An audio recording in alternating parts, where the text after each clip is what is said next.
The WNBA spent an entire offseason, months of meetings, film sessions, task force calls, grading systems, coach summits, telling the world they had fixed their officiating problem. They made announcements, they held press conferences, the commissioner herself stood at a podium and promised change.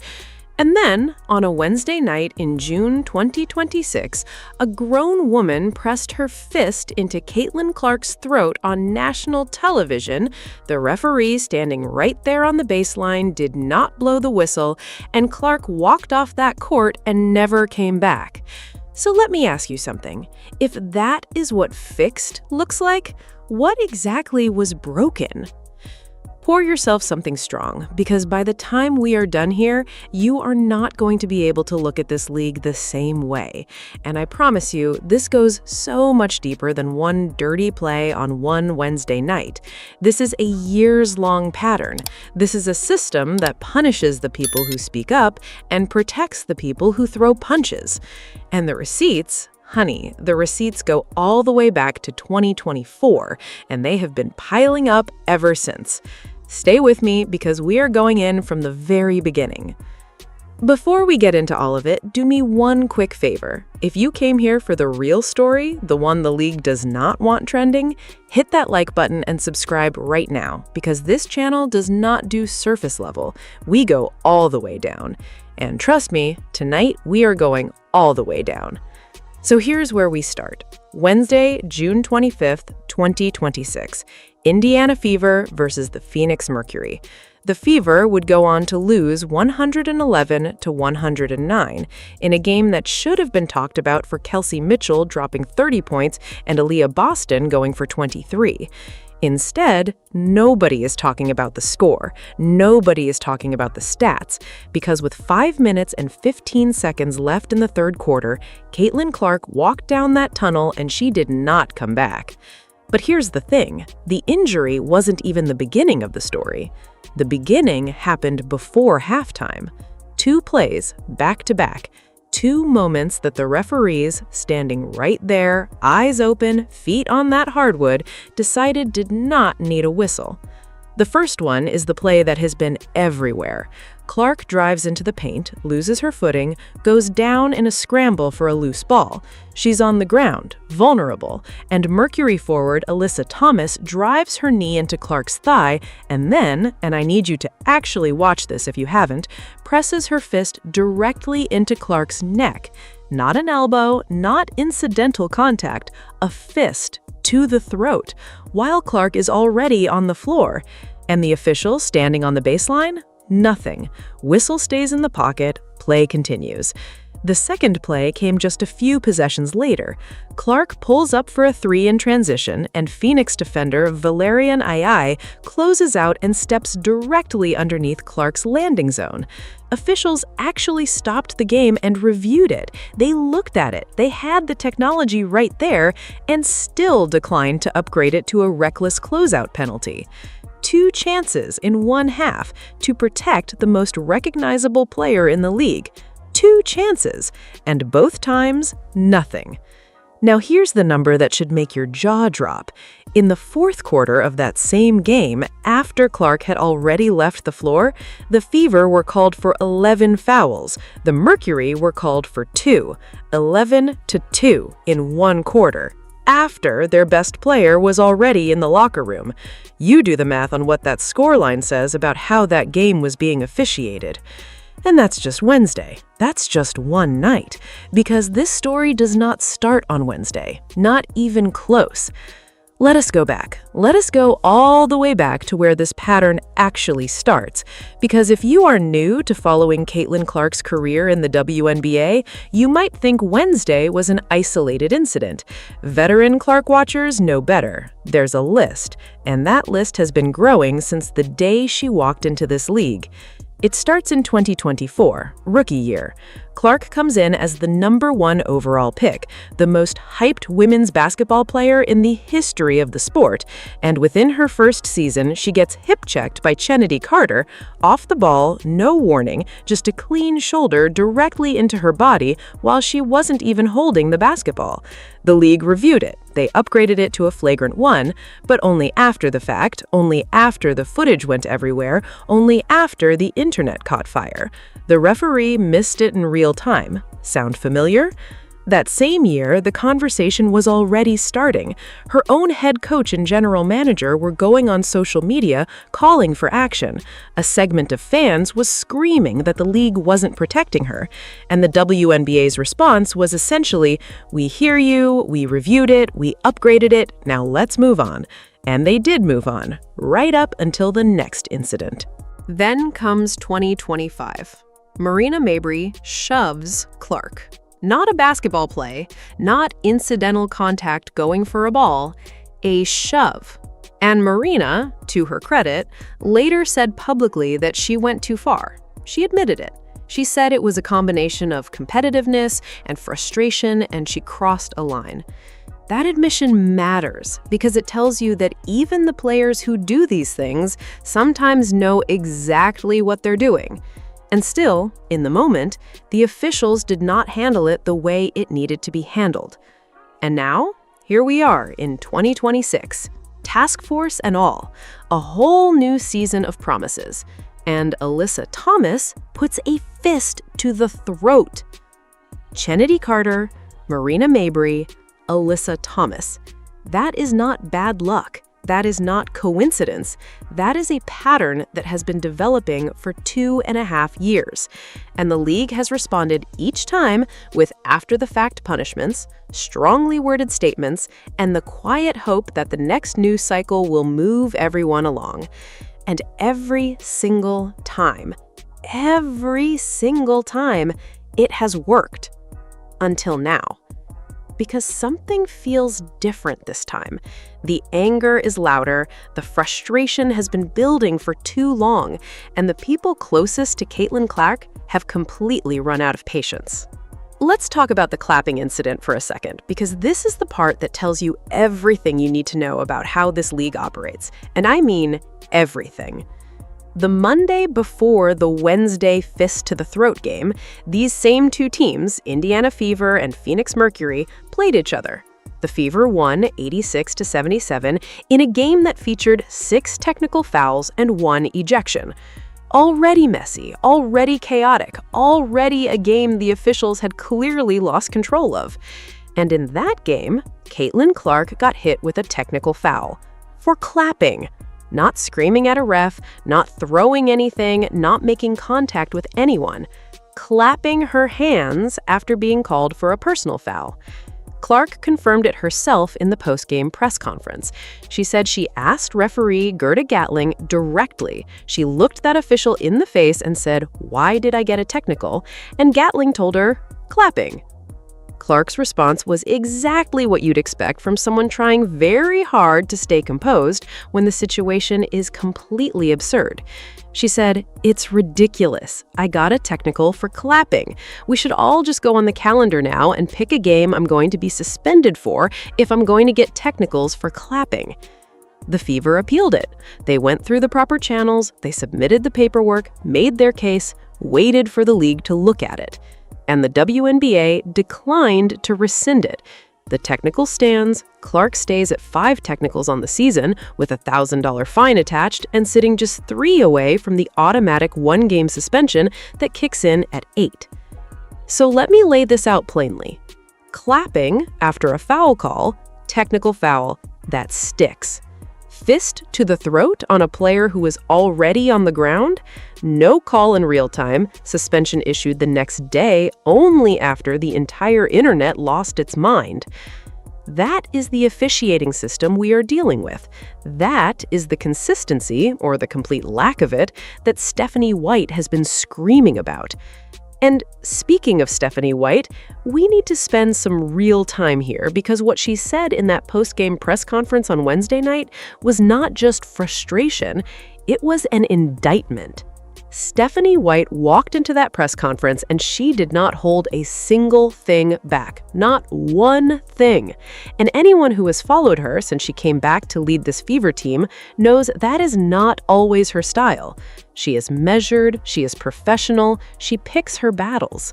So when Stephanie White comes out swinging, you know that whatever happened on that court crossed a line she cannot let go unmarked.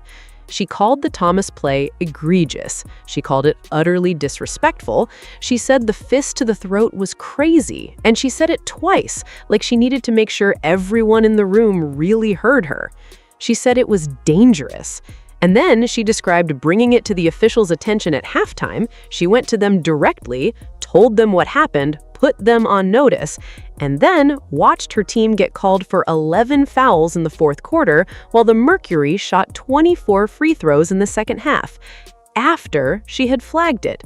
After halftime, after the entire building had seen what Thomas did.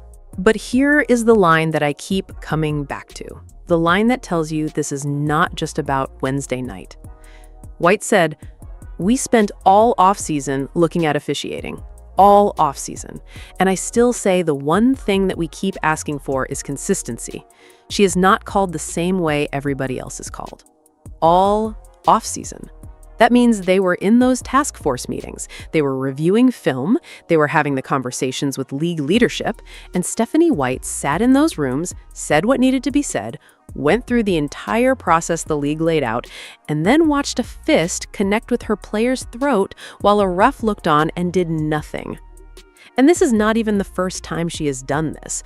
1 year earlier, almost exactly 1 year earlier, White called out bad officiating after the Fever's game against the Connecticut Sun. That game got so physical that Sophie Cunningham ended up in a full tackle situation, and the chaos that followed included Marina Mabrey shoving Clark and receiving only a technical for it.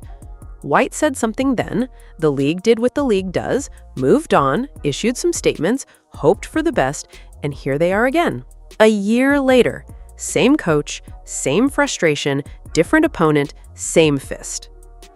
At some point, the pattern stops being a coincidence and starts being a policy, and the people running this league need to answer for that.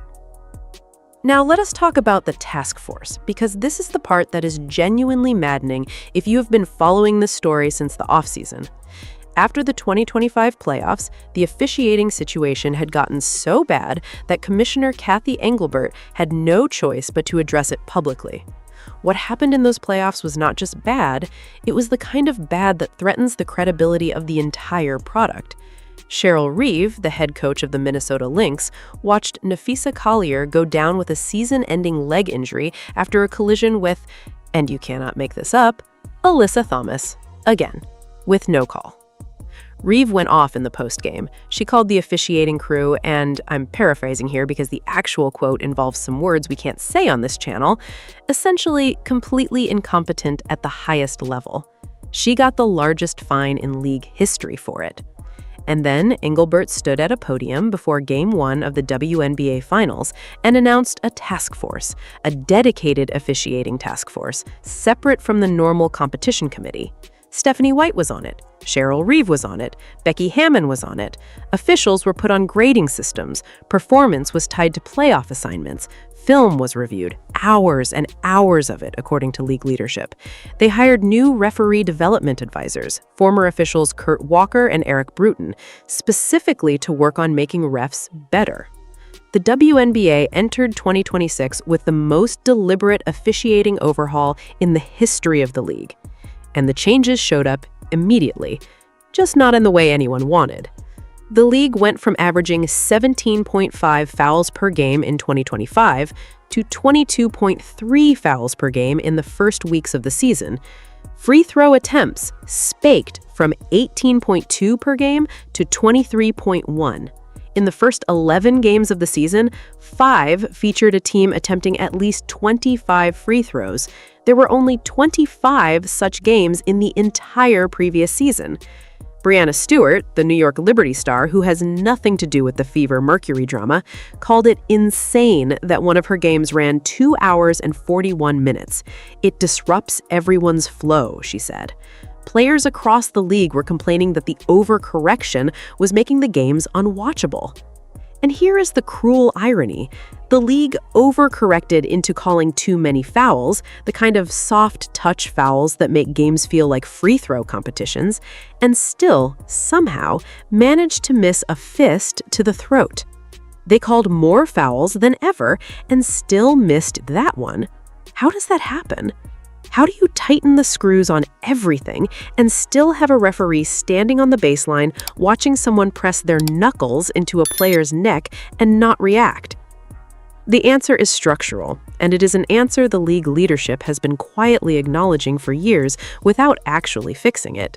The WNBA does not have a centralized review center. The NBA has one, a dedicated facility where calls can be reviewed remotely with multiple sets of eyes in real time. The WNBA does not have that. It doesn't have a true developmental pipeline for officials, the kind of separate league environment where young refs can make mistakes and learn from them before they're standing on the baseline of a nationally televised game. And the crews rotate. Game to game, the officials are working with different partners, never building the kind of group cohesion and trust that leads to consistent decision-making under pressure. David Hancock, a professor who has spent his career studying the psychology of sports officiating, put it as clearly as anyone has. When you don't have group cohesion, you don't have the same level of trust in your partners. You hesitate, you second guess, and in a game that moves as fast as basketball, hesitation is a missed call. The WNBA poured resources into the task force and still went into the 2026 season without a replay center, without a developmental league, without stable crew assignments.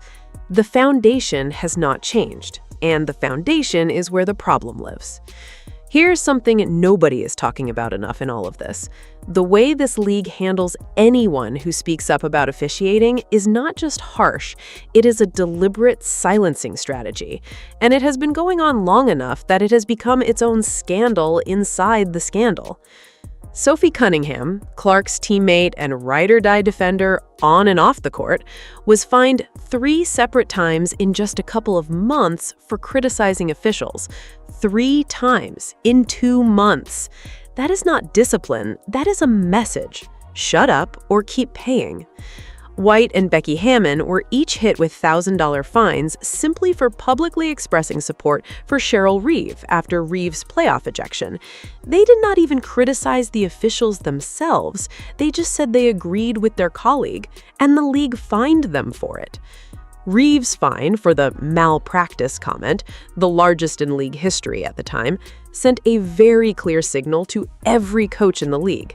You can think what you want, but the moment you say it out loud, it costs you. And coaches and players have internalized that threat. Natasha Cloud told ESPN she didn't even want to answer a reporter's question about officiating because she was afraid of the fine. She said, "I work my behind off all offseason for these 4.5 months to try to win a championship, and if I feel like they're having too much impact on the game, it shouldn't be." And then she stopped talking. The system is working exactly as designed. The officials make a bad call, the player or coach calls it out, the league fines the player or coach. The underlying officiating problem gets no closer to being solved, and the whole cycle starts again the next game, and the one after that. What the fines have actually accomplished, according to people inside the league, is make players and coaches angrier and more vocal because the underlying problem is still there the next game, and the game after that, and the one after that.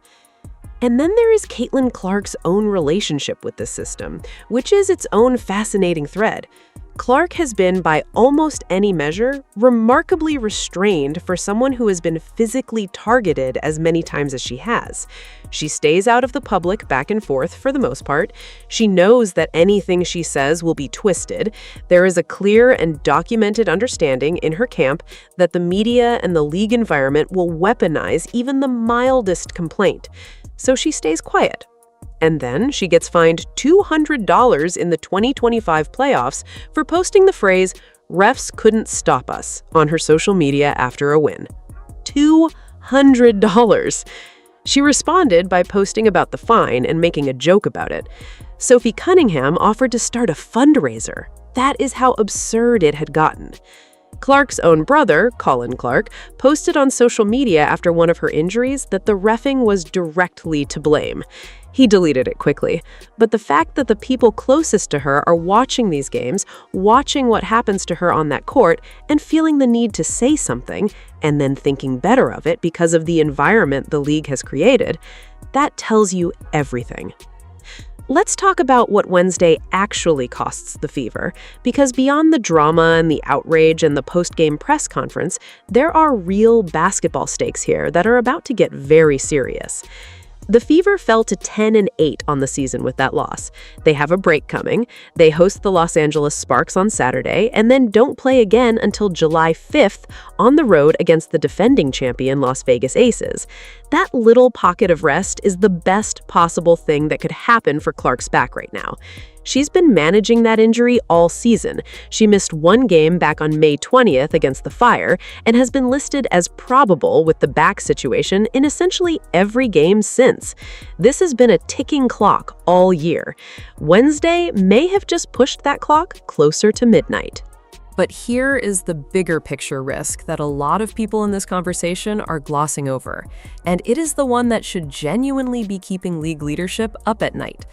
Clark has been hurt on reckless closeout plays multiple times already in 2026. The first happened in the preseason against the Dallas Wings. Then it happened again. Then Wednesday happened. Of those incidents, only one was upgraded to a flagrant one, and that was in the preseason, before the season even officially started. The others were reviewed and either called only a common foul or left alone entirely. Landing zone violations are not soft fouls. They are some of the most structurally dangerous plays in basketball. When a defender steps under a shooter beyond the arc and makes foot-to-foot contact, the shooter comes down off their jump with nowhere to land safely. That is how ankles break. That is how knees give out. That is how careers end.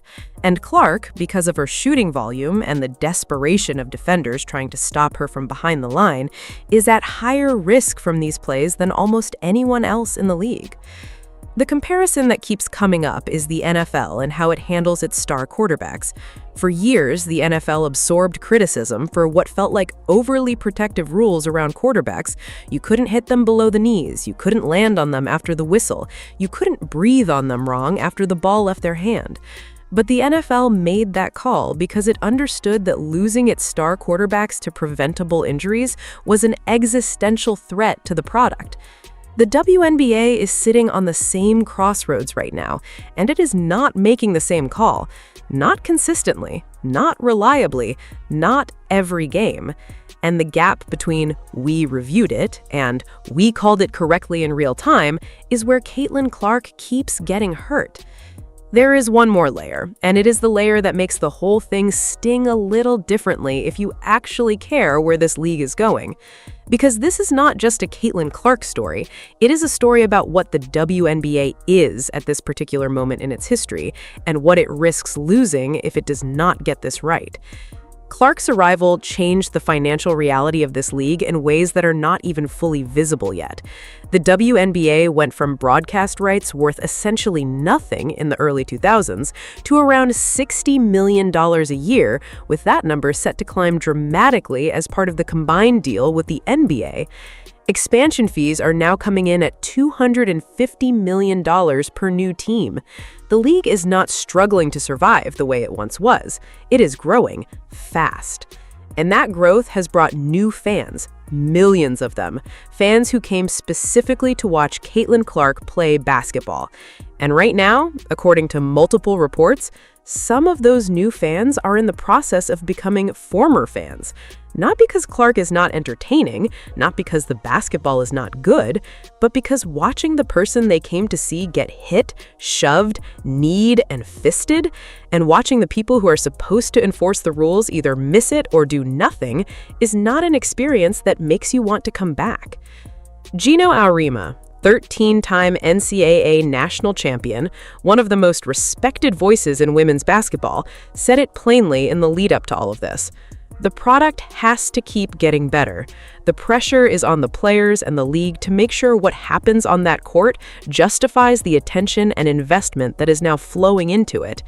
And an officiating system that punishes people for complaining about it while doing nothing to actually fix it is not a product that keeps getting better. It is a product that is quietly rotting from the inside. Paige Buchers, the #1 overall pick in the 2025 draft, the next generational talent that the WNBA is banking on after Clark, went on SportsCenter and said the league can be physical to the point where it feels like a different sport entirely. "It can be physical sometimes," she said. "It's like WWE SmackDown sometimes." That was not said with pride.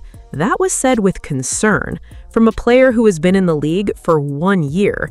And if the freshest face in the league is already saying that publicly, what are the veterans saying in private? Here is where everything stands right now. Alyssa Thomas got her 1-game suspension. The league issued it the next day, after the footage had already been everywhere, after the internet had already spent 12 hours losing its mind, after the pressure had built to the point where doing nothing would have been impossible. The Fever's president, Kelly Kroskoff, put out a statement that was ice-cold in its precision. Player safety should be paramount. The organization appreciated the review. The focus is on Caitlin and the team as they prepare for Saturday. Short, controlled, the kind of statement that says we are absolutely furious, but we are too professional to scream it. And the referee who stood on the baseline and watched it happen? No announcement, no statement, no accountability. The player gets suspended, the system that produced the missed call walks away untouched. Thomas misses 1 game. Clark may miss more than that. You sit with that math for a second. And the technical foul for clapping? Still on the books, still counts, still sitting at 5, 3 away from an automatic suspension. Which means at some point this season, Caitlin Clark, who has already had a fist pressed to her throat and multiple reckless closeouts go uncalled, is going to clap at the wrong moment or say the wrong thing at the wrong time, and the league that was supposed to protect her is going to be the one that suspends her. The fines keep coming, the statements keep dropping, the task force meetings keep happening. And somewhere in the middle of all of it, the most important player in women's basketball is walking off courts early and managing a back that has been on the clock all season. So, here is my honest take, and I mean this as genuinely as I know how to say it. The officiating problem in the WNBA is real, it is structural, and it is not going to be solved by one task force or one press conference or one suspension issued the morning after a play goes viral. The foundation needs to change. A replay center, stable crew assignments, a real developmental pipeline, and an environment where coaches and players can raise concerns without being fined into silence. None of those things happened this offseason.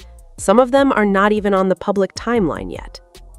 What did happen is that a woman pressed her fist into Caitlin Clark's throat on national television, and the whistle stayed in somebody's pocket.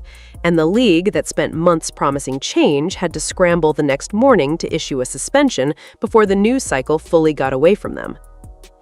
There is a version of this story where Wednesday is the wake-up call, the moment where the pressure and the evidence and the public outrage finally combine into something the league cannot manage its way out of, where the structural changes actually happen, where the replay center gets funded and built, where crew assignments get stabilized, where the fines stop being used to silence the very people who are closest to the problem.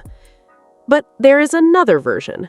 The one where next week brings a new controversy, a new post-game press conference, a new statement from the league office, and Wednesday becomes just another entry on the list, right between Marina Mabrey and whoever comes next. Here is what I want from you.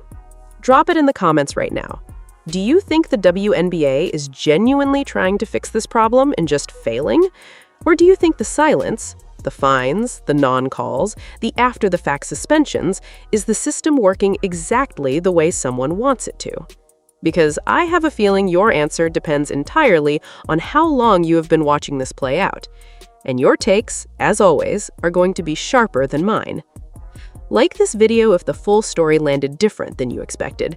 Share it with the one person in your life who thinks this is all being blown out of proportion, and subscribe so you are here when the next chapter drops. Because with the Fever heading to face the Las Vegas Aces on July 5th and Caitlin Clark's back still a question mark, something tells me the next chapter is coming faster than any of us want it to. This is the story the league wishes was not being told. Keep your eyes open and keep it right here.